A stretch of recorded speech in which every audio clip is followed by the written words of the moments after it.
Relikja e Shënkollit më rritin e Shkodër, mesha shetu zhvillua në katedralen e Shkodrës, ku një mesazh nuk mungoi në emër të i peshit të Riminit.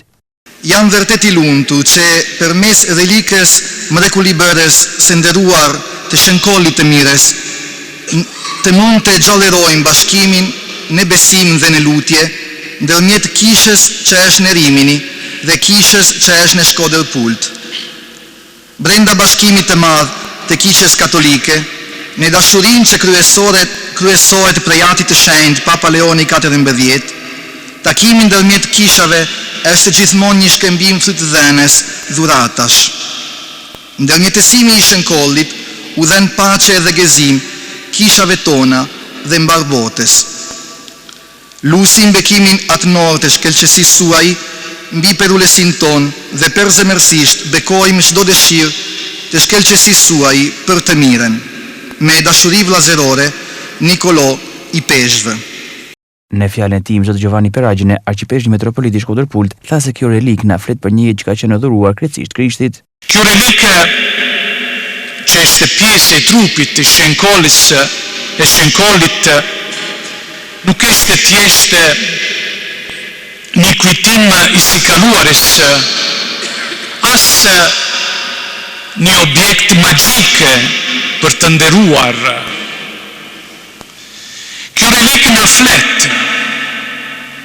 na flet për një njeri, na flet për një jetë që ka qenë e dhuruar krejtësisë të Krishtit.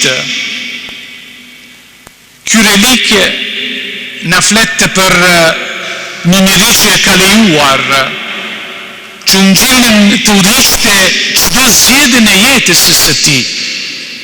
Ky është Shënkoll. Këto janë shenjtrit. Nuk janë njerëz që bëjnë mrekulli. Njerëzit janë ata që kanë jetuar plotësisht jetën e tyre të pagëzimit, jetën e tyre të krishterë, që kanë lejuar që ungjilli të udhëheqte krejtësisht jetën e tyre.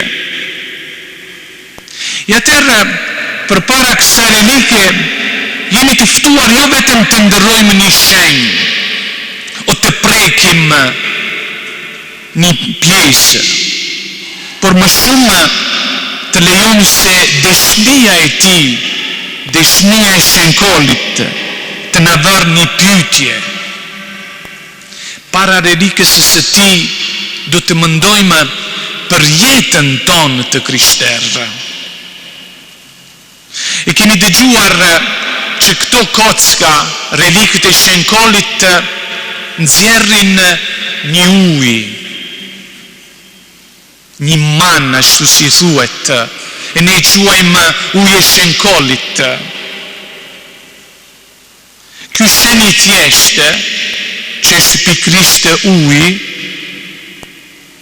në qonë në mënyrë në zemrën e jetës së sonë të krishterë, në përkujton pagëzimin tonë. Pas meshës u zhvillua një procesion solemn me pjesëmarrje besimtarëve dhe kletë katolik, atmosfera u shoqërua me lutje, këngë liturgjike dhe pjesëmarrje të shumtë të besimtarëve në rrugët e qytetit.